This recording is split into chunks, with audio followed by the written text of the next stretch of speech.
নমস্কার। আজকে আমরা যে বিষয়টি নিয়ে আলোচনা করব সে বিষয়টি হচ্ছে review for effective research design and utilization of different resources. অর্থাৎ বলা যেতে পারে যে একজন গবেষক যখন গবেষণা কাজটিকে ডিজাইন করছেন, গবেষণার কাজটিকে ডিজাইন করার সময় তিনি যে বিভিন্ন রকমের রিসোর্স রয়েছে, যে রিসোর্সগুলো মূলত রিভিউয়ের মাধ্যমে তিনি অ্যাক্সেস করতে পারেন, সেই সমস্ত রিসোর্সগুলিকে ইউটিলাইজ করার মাধ্যমে কিভাবে একটি কার্যকরী গবেষণার নকশা বা একটি রিসার্চ ডিজাইন তৈরি করা যায় সেই সম্পর্কে আজকে আমাদের আলোচনা। তাহলে এই আলোচনা শুরু করার পূর্বে আমাদেরকে একটু বুঝে নিতে হবে যে আমরা এফেক্টিভ রিসার্চ ডিজাইন বলতে কি বুঝবো, বা বলা যেতে পারে যে কোন কোন দিকগুলো আমার একটি এফেক্টিভ রিসার্চ ডিজাইনের ক্ষেত্রে থাকাটা কম্পালসারি। তাহলে শুরু করা যাক। প্রথমে যে বিষয়টির কথা বলবো যে এফেক্টিভ রিসার্চ ডিজাইন এর মধ্যে কি থাকবে। Appropriate concept on defined research problem for study. আবার রিপিট করছি, appropriate concept on defined research problem for study. এটি হচ্ছে গুরুত্বপূর্ণ বিচার্য বিষয়। অর্থাৎ বলা হচ্ছে যে আমি সেই গবেষণার নকশাটিকে কার্যকরী বা তাৎপর্যপূর্ণ বলবো যে গবেষণার নকশাটিতে গবেষক যে গবেষণার জন্য যে সমস্যাটিকে নির্ধারণ বা নির্বাচন করেছেন সেই গবেষণার সমস্যাটি সম্পর্কে ধারণা বা কনসেপ্ট একদম স্পষ্টভাবে থাকবে। এই ধারণা বা কনসেপ্ট যদি স্পষ্টভাবে না থাকে তাহলে সেক্ষেত্রে গবেষক কিন্তু তার গবেষণার কাজটি বা প্রাথমিক যে ভিত্তি তা নির্ধারণ করতে তিনি পারবেন না। সেই জন্য বলতে হয় যে কোনো রিসার্চ প্রবলেমকে যদি ভালোভাবে ডিফাইন করা যায় তাহলে সেই রিসার্চ প্রবলেমের যে মৌলিকতা রয়েছে, তার যে মৌলিক যে ডাইমেনশনসগুলি রয়েছে, সে মৌলিক ডাইমেনশনসগুলি একজন গবেষককে স্পষ্টভাবে বুঝতে সাহায্য করবে যে তিনি সেই যে সমস্যাটির সমাধান করতে চাইছেন সেই সমস্যাটি বাস্তবিক ক্ষেত্রে কতটা জেনুইন বা অরিজিনাল। যদি তিনি সেটাকে ভালোভাবে ডিফাইন করতে না পারেন, যদি সেই রিসার্চ প্রবলেম সম্পর্কে তার যদি স্পেসিফিক কনসেপ্ট না থাকে, তাহলে বলা যেতে পারে যে গবেষক তার গবেষণার যে কাজটি, সে গবেষণার কাজটি তিনি অনেকটাই অনুমানের উপর ভিত্তি করে করছেন। সেখানে সংশয় থাকলেও থাকতে পারে, সেখানে অসম্পূর্ণ ধারণা থাকতে পারে। সে অসম্পূর্ণ ধারণা দিয়ে গবেষক যে কাজটি করবে সেক্ষেত্রে অনেক বিভিন্ন রকমের সমস্যা সম্মুখীনও হতে পারে। সেই জন্য বলা হচ্ছে যে এফেক্টিভ রিসার্চ ডিজাইন বলতে আমরা সেই রিসার্চ ডিজাইনকে বলবো যে রিসার্চ ডিজাইনে মূলত গবেষকের তার যে রিসার্চের যে সেই প্রবলেম সম্পর্কিত অ্যাপ্রোপ্রিয়েট, ভ্যালিড এবং রিলায়েবল কনসেপ্ট থাকবে। এটি হচ্ছে একটি গুরুত্বপূর্ণ বিবেচ্য বিষয়। দ্বিতীয় গুরুত্বপূর্ণ বিবেচ্য বিষয় যেটি প্রমাণ করবে যে এফেক্টিভ রিসার্চ ডিজাইন হতে গেলে সেটির কী ভূমিকা রয়েছে, বলা হচ্ছে effective logical connectivity between defined problem and previous knowledge. অর্থাৎ আবার রিপিট করছি, effective logical connectivity between defined problem and previous knowledge.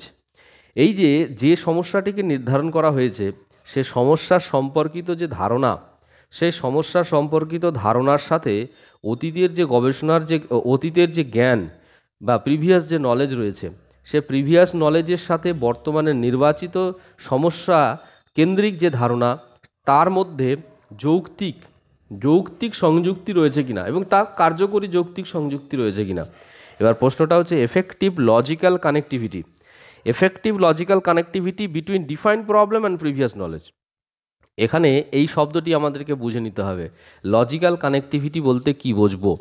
সাধারণভাবে আমাদেরকে মনে রাখা দরকার, যুক্তি বলতে সাধারণত সেই প্রক্রিয়াকে বোঝায়, সেই বৈজ্ঞানিক প্রক্রিয়াকে বোঝায় যে বৈজ্ঞানিক প্রক্রিয়াতে মূলত কোনো প্রতিষ্ঠিত ঘটনা, প্রতিষ্ঠিত সত্য, প্রতিষ্ঠিত বিবেচ্য বিষয়গুলিকে উপযুক্তভাবে ব্যবহার করা হয় এবং ব্যবহার করার মধ্য দিয়ে মূলত যেখানে ব্যবহার করা হচ্ছে সেই বিষয়টিকে প্রতিষ্ঠা করা, যাচাই করা বা গ্রহণযোগ্য করে তোলার একটি প্রয়াস করা হয়। যদি যেটি যার সাথে সম্পর্কযুক্ত, অর্থাৎ বলা হচ্ছে যে রেলেভেন্ট নলেজ বা রেলেভেন্ট ইনফরমেশান, যে রেলেভেন্ট নলেজ বা ইনফরমেশানগুলো কোনো অতীতের গবেষণা থেকে বা অতীতের অনুশীলন থেকে আমরা পেতে পারি, সেই রেলেভেন্ট নলেজগুলোকে খুঁজে বের করা এবং সেই রেলেভেন্ট নলেজগুলোকে অ্যাসোসিয়েট করা। যে প্রবলেমটিকে নিয়ে আমি স্টাডি করতে চাইছি, সে প্রবলেমটির সাথে সে রেলেভেন্ট নলেজগুলোকে যদি আমি সংযুক্ত করতে পারি, অর্থাৎ সেই রেলেভেন্ট নলেজগুলোকে যদি আমি কাজে লাগাতে পারি, বা আমি যে বিষয়টিকে নির্ধারণ করেছি বা নির্বাচন করেছি সেটিকে প্রতিষ্ঠা করার জন্য বা যাচাই করার জন্য বা সেটিকে ভালোভাবে বোঝার জন্য, যদি আমার সেই প্রতিষ্ঠিত ধারণা পূর্বের গবেষণায় বা পূর্বের অনুশীলনে বা জ্ঞানের যে বিভিন্ন উৎস রয়েছে, সেই উৎস থেকে যে তথ্যগুলো বা জ্ঞানগুলো পাওয়া যাবে, সেগুলিকে যদি আমি আমার গবেষণার যে সমস্যা, সে সমস্যার সাথে যদি কানেক্ট করতে পারি, লজিক্যালি কানেক্ট করতে পারি, তাহলে সেক্ষেত্রে কিন্তু সেই গবেষণার সমস্যাটি আমাদের কাছে অনেক বেশি অর্থবহ হবে। এবং আমার কাছে গবেষক হিসেবে সেই সমস্যাটির একটা যৌক্তিক মানদণ্ড বা লজিক্যাল একটা ফাউন্ডেশন ক্রিয়েট করা সম্ভব হবে। আর আমাদের মনে রাখা দরকার, যে কোনো কাজের যদি যৌক্তিকতা থাকে, সেই কাজের যে ফল বা সেই কাজ সম্পর্কিত যে বিবরণ, সেই কাজের ফল বা সেই কর্ম সম্পর্কিত বিবরণ সমাজের কাছে অনেক বেশি গ্রহণযোগ্য হয়ে ওঠে। সেটি প্রতিষ্ঠা করার জন্য অনেক বেশি কিছু বিষয়ের উপর নির্ভরশীল হতে হয় না। অর্থাৎ বলতে গেলে, আমি যা বলতে চাই, আমি যা প্রতিষ্ঠা করতে চাই, সেই বলতে চাওয়ার বিষয়টি বা প্রতিষ্ঠা করতে চাওয়ার বিষয়টিকে যদি যথার্থভাবে প্রতিষ্ঠা করতে হয় বা সমাজের কাছে বা মানুষের কাছে বা ব্যক্তির কাছে গ্রহণযোগ্য করে তুলতে হয়, তাহলে সেক্ষেত্রে আমাদের মনে রাখতে হবে যে আমার গবেষণার যে বিষয়টি, সেই বিষয়টিকে আমাকে যৌক্তিক মানদণ্ডে এবং উপযুক্ত যৌক্তিক মানদণ্ডে প্রতিষ্ঠা করতে হবে। এবং এই উপযুক্ত যৌক্তিক মানদণ্ড আমি তখনই করতে পারবো প্রতিষ্ঠা, যখন আমি পূর্বের প্রতিষ্ঠিত যুক্তি নির্ভর প্রক্রিয়াগুলিকে আমি আমার গবেষণার সাথে উপযুক্তভাবে যুক্ত করতে পারছি, কানেক্ট করতে পারছি, তখনই কিন্তু সেটা করা সম্ভব। তাই বলা হচ্ছে যে এফেক্টিভ রিসার্চ ডিজাইনে কি থাকবে? এফেক্টিভ লজিক্যাল কানেক্টিভিটি থাকবে, একটা যৌক্তিক সংযুক্তি থাকবে। হ্যাঁ, যে সমস্যাটিকে নির্বাচন করা হয়েছে গবেষণার জন্য, সেই সমস্যাটির সাথে পূর্বের যে যৌক্তিক নলেজ বা প্রিভিয়াস নলেজ এর একটা মেলবন্ধন করার চেষ্টা করা হয়, তখন সেটিকে এফেক্টিভ রিসার্চ ডিজাইন বলা হয়ে থাকে। একই রকমভাবে আমাদের রিসার্চকে এফেক্টিভ করতে গেলে বা এফেক্টিভ রিসার্চ ডিজাইন তৈরি করতে গেলে আমাদের আরেকটি বিষয়ের উপর নির্ভরশীল হতে হবে। সেটি কি? Significant explanation about perspectives of defined research problem. Significant explanation about the perspectives of research defined research problem. তা সিগনিফিক্যান্ট এক্সপ্লানেশন কথাটির মানে কি? তাৎপর্যপূর্ণ বিবরণ কি? যে আমি যে সমস্যাটিকে নির্বাচন করেছি গবেষণার জন্য, তার যে রিলেটেড যতগুলি পার্সপেক্টিভস আছে, তার যে রিলেটেড যা কনটেক্সট রয়েছে, তার রিলেটেড যা বিবরণ রয়েছে, সে বিবরণ বা পার্সপেক্টিভস বা কনটেক্সট, সেগুলিকেও আমাকে এক্সপ্লেইন করতে হবে। এবং সেই এক্সপ্লানেশনটা কেমন হওয়া চাই? অবশ্যই সিগনিফিক্যান্ট বা তাৎপর্যপূর্ণ এক্সপ্লানেশন হওয়া চাই। সিগনিফিক্যান্ট এক্সপ্লানেশন ছাড়া সে ডিফাইন্ড রিসার্চ প্রবলেমটিকে আমরা কিন্তু প্রতিষ্ঠা করতে পারবো না বা সেটিকে নিয়ে আমরা অনুশীলন করতে পারবো না। অর্থাৎ আমাদেরকে ভালোভাবে তাৎপর্যপূর্ণভাবে বিবৃত করা প্রয়োজন। পার্সপেক্টিভসকে বিবৃত করতে গেলে আমাকে সবার আগে যেটা করতে হবে, সে প্রবলেমের যে মৌলিকতা রয়েছে, প্রবলেমের যে বিস্তার রয়েছে, তার যে প্রসার রয়েছে, তার যে পরিপ্রেক্ষিতগুলি রয়েছে, সেগুলিকে সবার আগে ডিফাইন করতে হবে বা সেগুলিকে সবার আগে আইডেন্টিফাই করা প্রয়োজন। এবং সেগুলিকে ডিফাইন করা এবং ডিফাইন করার পরে সেগুলোকে উপযুক্তভাবে এক্সপ্লেইন করতে হয়। এবং যদি একজন গবেষক যে রিসার্চ প্রবলেমটিকে নির্ধারণ করেছেন, সেই রিসার্চ প্রবলেমটির রিলেটেড যত বিষয় রয়েছে, একক রয়েছে, তা বিভিন্ন এলিমেন্ট হতে পারে, বিভিন্ন ক্যারেক্টারিস্টিক্স হতে পারে, বিভিন্ন ফাংশনাল অ্যাসপেক্টস হতে পারে, সেই বিষয়গুলিকে তিনি লিস্ট ডাউন করলেন এবং সেগুলিকে ভালোভাবে ডিফাইন করলেন। এবং ডিফাইন করার পরে তিনি যদি সেগুলির মধ্যে যুক্তি খোঁজার চেষ্টা করেন এবং যুক্তি নির্ভর বিভিন্ন রকমের বিবৃতি বা বিশ্লেষণ বা ডিসকাশন এর জায়গাটিকে তিনি ফলো করেন বা অ্যাপ্লাই করেন, তাহলে সেক্ষেত্রে সেই এক্সপ্লানেশনকে বলা হবে সিগনিফিক্যান্ট এক্সপ্লানেশন। এই সিগনিফিক্যান্ট এক্সপ্লানেশন যদি থাকে, অর্থাৎ বিবরণটাও কিন্তু সিগনিফিক্যান্ট হতে হবে। তাহলে আমরা প্রথমে যেমন বললাম যে রিসার্চ প্রবলেমটিকে সিলেক্ট করেছি তার সম্পর্কে আমার অ্যাপ্রোপ্রিয়েট কনসেপ্ট থাকতে হবে, একই রকমভাবে লজিক্যাল কানেক্টিভিটি থাকতে হবে প্রিভিয়াস নলেজ বা এক্সপিরিয়েন্সের সাথে। এবার তৃতীয় ক্ষেত্রে আমরা জানলাম যে সিগনিফিক্যান্ট এক্সপ্লানেশন দরকার। যদি আমার সিগনিফিক্যান্ট এক্সপ্লানেশন না থাকে তাহলে আমার কাছে অনেক প্রশ্নের উত্তর থাকবে না। পরবর্তীকালে যখন আমার সমস্যাটিকে নিয়ে আমি গবেষণা শুরু করব বা গবেষণা শেষ করব, সেক্ষেত্রে আমার যে রেজাল্ট, আমার যে গবেষণার যে ফল হবে বা কন্ট্রিবিউশন থাকবে, সেইটিকে কিন্তু আমি প্রতিষ্ঠা করার ক্ষেত্রে অসম্পূর্ণতা থাকবে যদি আমার সিগনিফিক্যান্ট এক্সপ্লানেশন না থাকে। এই যে পার্সপেক্টিভস বা পরিপ্রেক্ষিত, যে পরিপ্রেক্ষিত অনুসারে আমার সমস্যাটিকে নির্ধারণ বা নির্বাচন করা হয়েছে। এরপরে যে চতুর্থ গুরুত্বপূর্ণ বিষয়টি রয়েছে সেটি হচ্ছে, এটিকে টেকনিক্যালি বলা হয়েছে, সেটি কি, যে appropriate description about all questions related to what, why and how approaches. এই বিষয়টিকে টেকনিক্যালি বলা হয়েছে যে এমন কোনো জায়গা থাকলে চলবে না, রিসার্চের যে প্রবলেমটা আমি সিলেক্ট করছি সেই রিলেটেড এমন কোনো প্রশ্ন অসম্পূর্ণ থাকলে চলবে না, সেগুলো কিন্তু পরিপূর্ণ বিবৃতি থাকা দরকার। কি, যে প্রত্যেকটি প্রবলেমের যে রিলেটেড যে অ্যাসপেক্টসগুলো রয়েছে বা এলিমেন্টসগুলো রয়েছে সেগুলি সম্পর্কে প্রশ্ন কি কি, যে হোয়াট, কেন আমি এটা, মানে এটা কি, এই জিনিসটা কি, এই প্রবলেমের এই বিষয়টা কি, এবং এই প্রত্যেকটা কাজ আমি কেন করব, কেন দরকার, এই কাজটা কি এবং কাজটা কেন এবং কাজটা কিভাবে করব। এই যে 3 রকমের প্রশ্ন, তা প্রত্যেকটি ক্ষেত্রে হতে পারে। যে কোনো একটা সমস্যার অর্থভিত্তিক হতে পারে। সেই সমস্যাটি রিলেটেড যে মানে যে সমস্ত নলেজগুলো রয়েছে, অর্থাৎ যে নলেজগুলো মূলত ডেটা কালেকশনের ক্ষেত্রে দরকার হবে, সেই ডেটা কালেকশনের টেকনিকটাকে আমি কেন ফলো করব, মানে আগে প্রথমে জানতে হবে সেটা কি, এবং তারপরে বিষয়টি হচ্ছে সেটিকে আমি কেন ফলো করব, এবং ফলো করতে গেলে আমি কিভাবে ফলো করব। এই এই প্রত্যেকটি প্রশ্নের যথাযথ উত্তর যেন গবেষকের কাছে থাকে। এই এই এই উত্তর থাকলে তাহলেই বলা যাবে যে সেই গবেষক যে গবেষণাটি করবেন সে গবেষণাটি অত্যন্ত তাৎপর্যপূর্ণ হবে। তাহলে কি অ্যাপ্রোচ, মানে কি অ্যাপ্রোচ, কেন অ্যাপ্রোচ এবং কীভাবে অ্যাপ্রোচ। অর্থাৎ এখানে বলা হচ্ছে what approach, how approach and what approach, why approach and how approach. এই 3টি গুরুত্বপূর্ণ অ্যাপ্রোচকে কন্ডাক্ট করার জন্য গবেষকের কাছে যাতে প্রত্যেকটি প্রশ্নের যথার্থ বা সদর্থক উত্তর থাকে সেটি দরকার। সেজন্য বলা হচ্ছে এফেক্টিভ রিসার্চ ডিজাইনে এই অ্যাপ্রোপ্রিয়েট ডেসক্রিপশন থাকতে হবে এই সমস্ত প্রশ্নগুলির।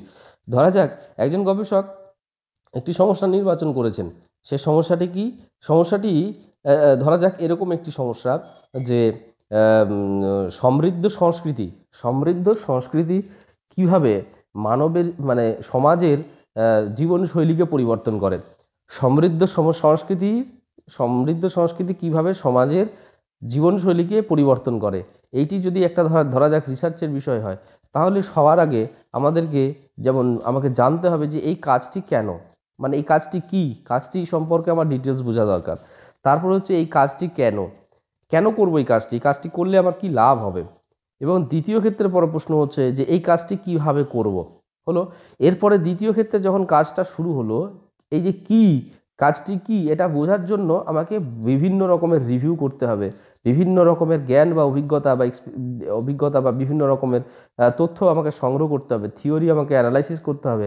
অ্যানালাইসিস করার মধ্য দিয়ে আমাকে প্রশ্ন করে জানতে হবে যে সমৃদ্ধ সংস্কৃতির অর্থটা কী এবং জীবনশৈলীর অর্থটা কী, এবং জীবনশৈলীর সাথে সমৃদ্ধ সংস্কৃতির কী সম্পর্ক থাকতে পারে, অনুমান বা টেন্টেটিভ এক্সপ্লানেশন, সেই এক্সপ্লানেশন আমাকে কালেক্ট করতে হবে মূলত একটি প্রশ্নের উত্তর জানার জন্য যে এই সমস্যাটি কি, এবং এরপরে হচ্ছে এই সমস্যাটি কেন, এই সমস্যাটি কি সত্যি কি আদৌ দরকার আছে এর সমাধান করা, বা এইটিকে নিয়ে অনুশীলন করার কি সত্যিই দরকার আছে নাকি দরকার নেই। যদি গবেষণা করতেই হয় তাহলে আমি এই কাজটি কিভাবে করব, কিভাবে শুরু করব, কোয়ান্টিটেটিভ স্টাইলে শুরু করব নাকি কোয়ালিটেটিভ স্টাইলে শুরু করব। এই সমস্ত বৈচিত্র্যপূর্ণ প্রশ্ন রয়েছে, সেই সমস্ত প্রশ্নের উত্তর খোঁজার জন্য মূলত উত্তর যদি গবেষকের কাছে থাকে তাহলে বলা হবে সেই গবেষক যে ডিজাইন তৈরি করবেন সেই ডিজাইনটি এফেক্টিভ হবে। এরপরে যে বিষয়টি বলা হয়েছে সেটি হচ্ছে সেটি হচ্ছে যে effective vision to complete the research for creating values for knowledge. এইটি কিন্তু একটা তাৎপর্যপূর্ণ বিষয়। তাৎপর্যপূর্ণ কেন বিষয়? কারণ গবেষকের একটা কিন্তু এফেক্টিভ ভিশন থাকবে, তিনি এই কাজটি করে কী ধরনের ফল উৎপাদন করতে চাইছেন, তিনি এই কাজটি শেষ করে কী ধরনের ভ্যালু ক্রিয়েট করতে চাইছেন, এই যে ভ্যালুটা কী ধরনের ক্রিয়েট করতে চাইছেন এই সম্পর্কে কিন্তু গবেষকের একটি উপযুক্ত উত্তর থাকবে, তার একটি উপযুক্ত ফিলোসফি থাকবে, তার একটি উপযুক্ত ভিশন থাকবে যে আমি এই কাজটি যদি এইভাবে করি তাহলে আমার এই সম্ভাব্য ফল হতে পারে। আর এই ফলগুলোকে যদি আমি ঠিকঠাকভাবে সমাজের কাছে তুলে ধরতে পারি তাহলে সমাজ এই রকমভাবে উপকৃত হতে পারে। এই উপকারের মধ্য দিয়ে আমি জ্ঞানের ক্ষেত্রে বা নলেজের ফিল্ডে আমি এই অসম্পূর্ণ জায়গাটিকে পূর্ণতা প্রদান করতে পারি। এই যে বিভিন্ন রকমের প্রশ্নগুলোর উত্তর, যেটি মূলত এফেক্টিভ ভিশন বলে বিবেচিত হয়েছে, সেই এফেক্টিভ ভিশন থাকতে হবে।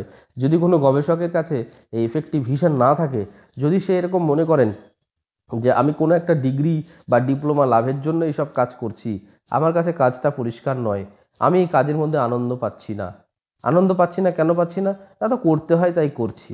যদি গবেষকের কাছে প্রত্যেকটি কাজ করতে গিয়ে তার যদি একটা আনন্দের অনুভূতি হয় এবং তিনি যদি ভাবেন যে এই কাজটি করতে গিয়ে তিনি কী ধরনের অবদান রাখতে চলেছেন, তিনি কী ধরনের কন্ট্রিবিউশন প্রোভাইড করতে চলেছেন, এই প্রশ্নের উত্তর যদি গবেষকের কাছে থাকে এবং সেই উদ্দেশ্য অনুসারে তিনি যদি নিজের কাজটিকে পরিচালন করতে চান বা তার ভাবমূর্তি পোষণ করেন, তাহলে সেক্ষেত্রে বলা যেতে পারে সেই গবেষকের দ্বারা যে প্রবর্তিত যে গবেষণা পদ্ধতি বা গবেষণা নকশা সেটি কিন্তু তাৎপর্যপূর্ণ হবে, অন্যথা তা সম্ভব নয়।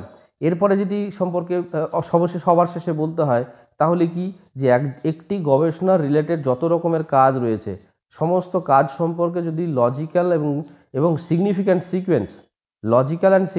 সিকোয়েন্স যদি থাকে তাহলে বলা হবে সেই রিসার্চ ডিজাইনটি তাৎপর্যপূর্ণ। অর্থাৎ কি, logical and significant sequence of related activities for the research. আমি ডিফাইন করব প্রথমে কতটা করব, কিভাবে করব, কখন করব। দ্বিতীয় ক্ষেত্রে কি হচ্ছে, আমি রিভিউ করব, কতটা রিভিউ করব, কিভাবে রিভিউ করব, কোথা থেকে রিভিউ করব। তারপরে চলে আসছে যে আমি যে এই যে থিওরিটিক্যাল সাপোর্টটা আমাকে খুঁজতে হবে, সে থিওরিটিক্যাল সাপোর্টটা আমি কোথায় পাবো, কোথায় আমার থিওরি আছে, থিওরিটিক্যাল অ্যানালাইসিসের প্রসেস কী হবে। তারপরে চলে আসছে যে আমি আমার রিসার্চের যে উদ্দেশ্য, সেই উদ্দেশ্যগুলোকে আমি কোন উদ্দেশ্য রাখবো, কেন রাখবো, হ্যাঁ, তা যেন নির্দিষ্ট হয়, অনির্দিষ্ট উদ্দেশ্যকে কেন ফোকাস করব না। একই রকমভাবে আমার এই গবেষণা রিলেটেড যে অনুমান হতে পারে বা গবেষণার প্রশ্ন হতে পারে সেগুলি আমাকে কিভাবে নির্বাচন করতে হবে, কোথায় রাখতে হবে, কী ধরনের রাখতে হবে, আমার ভেরিয়েবলের নেচার কেমন থাকবে, ভেরিয়েবলের বৈশিষ্ট্যগুলো কেমন থাকতে হবে, কেমন থাকা দরকার, কেমন থাকতে হবে, কেন থাকবে, কেমন থাকতে হবে, কেন থাকবে, কেমন থাকা দরকার ইত্যাদি বিষয়গুলি। একই রকমভাবে আমি ডেটা কালেকশনের জন্য কী ধরনের টেকনিক ইউজ করব নাকি তৈরি করব, সেই টেকনিকগুলো যেগুলো তৈরি করব বা কেন তৈরি করব, হ্যাঁ, কেন তৈরি করব এবং তৈরি করলে কি লাভ হবে, কতটা ফলদায়ী হবে ইত্যাদি বিষয়গুলি সম্পর্কে। তাছাড়াও ধরা যেতে পারে ডেটা যখন উঠে এলো, সে ডেটাকে অর্গানাইজ করা বা সেগুলোকে সিস্টেমেটিক্যালি প্রসেস করার ক্ষেত্রে কি করতে হবে, কেন করতে হবে এবং করলে কি লাভ হবে, এই সমস্ত বিষয়গুলি। একই রকমভাবে অ্যানালাইসিস যখন চলছে, অ্যানালাইসিসের কোন ধরনের অ্যানালাইসিস টেকনিক ফলো হবে, কেন হবে এবং করলে কি বেনিফিট হবে ইত্যাদি বিভিন্ন রকমের যে প্রশ্নগুলি, গবেষণা রিলেটেড যে প্রশ্নগুলি, প্রত্যেকটি প্রশ্নের যখন যৌক্তিক এবং সিগনিফিক্যান্ট উত্তর থাকবে বা এই প্রত্যেকটি কাজ যখন লজিক্যালি এবং সিগনিফিক্যান্টলি কী করা হবে, ডিজাইন করা হবে বা তার সিকোয়েন্সটাকে ডিজাইন করা হবে বা সিকোয়েন্সটা উল্লেখ করা থাকবে, তখন বলা হবে যে সেই গবেষণার নকশাটি তাৎপর্যপূর্ণ গবেষণার নকশা। এইবার আমরা যে বিষয়টিকে নিয়ে আলোচনা করব যে এই যে তাৎপর্যপূর্ণ গবেষণার নকশা বা ইফেক্টিভ রিসার্চ ডিজাইন তৈরি করার ক্ষেত্রে রিভিউয়ের ভূমিকা কী, রিভিউ আমাকে কত রকমভাবে সাহায্য করতে পারে সেইটি সম্পর্কে আলোচনা করা। আর এতগুলো প্রশ্ন যা আলোচনা করেছি প্রত্যেকটি ক্ষেত্রে কিন্তু রিভিউয়ের ভূমিকা রয়েছে। ধরা যাক কীরকম, যে রিভিউ কি করে, to help the appropriate concept for designing the proposed research. যে প্রথম প্রশ্নটি আমরা আলোচনা করেছিলাম যে অ্যাপ্রোপ্রিয়েট কনসেপ্ট থাকতে হবে, তাহলে সেই অ্যাপ্রোপ্রিয়েট কনসেপ্ট গবেষক কোথা থেকে পাবে? কোনো বিশেষজ্ঞ ব্যক্তি এসে বলে দেবে কি, নাকি আগে থেকে কোথাও লেখা রয়েছে, কোনো রকমের কোনো ফ্রেমওয়ার্ক বা কোনো গাইডলাইন রয়েছে? সেরকম নয়।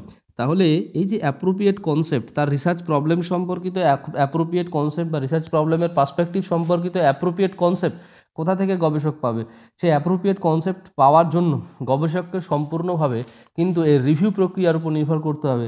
রিভিউর উপর নির্ভর করার মাধ্যমে গবেষক কিন্তু অ্যাপ্রোপ্রিয়েট কনসেপ্ট পাবেন।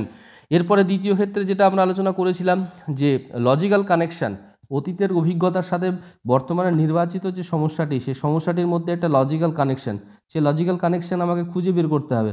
প্রথমে লজিক খুঁজে বের করতে হবে, প্রতিষ্ঠিত ঘটনাগুলো কি আছে যেগুলো রেলেভেন্ট আমার কাজের সাথে, অর্থাৎ প্রপোজড রিসার্চ প্রবলেম তার সাথে রেলেভেন্ট এমন এমন প্রতিষ্ঠিত কী কী ঘটনা রয়েছে, প্রতিষ্ঠিত সত্য কী রয়েছে, প্রতিষ্ঠিত পরীক্ষা কী রয়েছে, সেই সেখান থেকে অতীতের সেই জ্ঞান বা অভিজ্ঞতাগুলিকে ডিটেক্ট করা, সেগুলোকে নির্ধারণ করা বা নির্বাচন করা, এবং সেগুলির সাথে বর্তমান যে প্রপোজড প্রবলেম, সে প্রপোজড প্রবলেমের কানেকশান কী হবে, লজিক্যাল কানেকশান কী হবে, কতটা কানেকশান হবে, কতটাকে অ্যাসিমিলেট করা যাবে, সম্পূর্ণ অ্যাসিমিলেট করা যাবে কি না, নাকি আংশিক অ্যাসিমিলেট করা যাবে,